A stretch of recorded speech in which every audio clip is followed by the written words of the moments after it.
નમસ્કાર મિત્રો, વોટ ગુજરાતી સમાચાર ટીવી યુટ્યુબ ચેનલમાં આપનું હાર્દિક સ્વાગત છે મિત્રો। દેશ અને દુનિયાભરના તમામ તાજા સમાચાર સૌથી પહેલા જોવા માટે અત્યારે જ સબસ્ક્રાઇબ કરી લેજો મિત્રો। ત્યાંના સૌથી મોટા સમાચાર સામે આવ્યા છે મિત્રો। વાત કરીએ તો અત્યારે હાલમાં ખૂબ જ મોટા દુઃખદ સમાચાર સામે આવ્યા છે। જી હા, આપને જણાવી દઈએ કે અત્યારે હાલમાં મોતની ચીચીઓથી ગુંજી ઉઠ્યો ઈડર હિંમતનગર હાઈવે કાર અને ટ્રક વચ્ચે ગમખ્વાર અકસ્માતમાં એક જ પરિવારના 4 લોકોના મોત।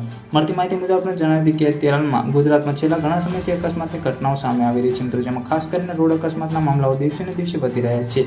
આવા રોડ અકસ્માતમાં કોઈની બેદરકારીના ભરેલા ડ્રાઇવિંગના કારણે થતા હોય છે અને તેનો ભોગ નિર્દોષ લોકો પણ બનતા હોય છે મિત્રો। ત્યારે હાલ એવા જ એક અકસ્માતની ઘટના ઈડર હિંમતનગર હાઈવે પાસેથી સામે આવી રહી છે। જેમાં કાર અને ટ્રક વચ્ચે થયેલા અકસ્માતમાં એક જ પરિવારના 4 લોકો મોતને ભેટ્યા છે। જ્યારે મળતી માહિતી મુજબ આપણે જણાવી દઈએ કે આ મામલે પ્રાપ્ત માહિતી અનુસાર મૂળ હિંમતનગર પર હિંગનર પાસે આવેલા તે નેત્રપાલી ગામના રહેવાસી અને હાલ મુંબઈમાં રહેતા જરીવાલા પરિવારના પોતાના વતનમાં પાછો આવ્યા હતા। ત્યારે ગત રોજ રાત્રે પરિવાર ઈડરથી પોતાના વતન તરફ પાછા જઈ રહ્યા હતા મિત્રો। ત્યારે ઈડર હિંમતનગર હાઈવે પર બનાવવામાં આવેલા ડાયવર્ઝન રોડ પર કાર લઈને જતા સમયે આવી રહેલી ટ્રક સાથે કારની ટક્કર થઈ હતી મિત્રો। જેમાં પરિવારના 7 મહિનાની નાની બાળકી સહિત કુલ 4 લોકોના મોત થયા હતા।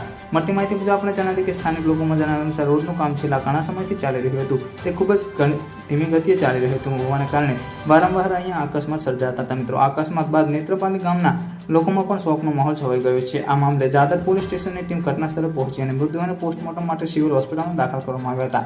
આ મામલે હાલ પોલીસ કાયદેસરની કાર્યવાહી પણ હાથ ધરી છે મિત્રો। પલપલની માહિતી વિડીયો મળતી છે, વિડીયો લાઈક અને સબસ્ક્રાઇબ કરવાનું ભૂલતા નહીં।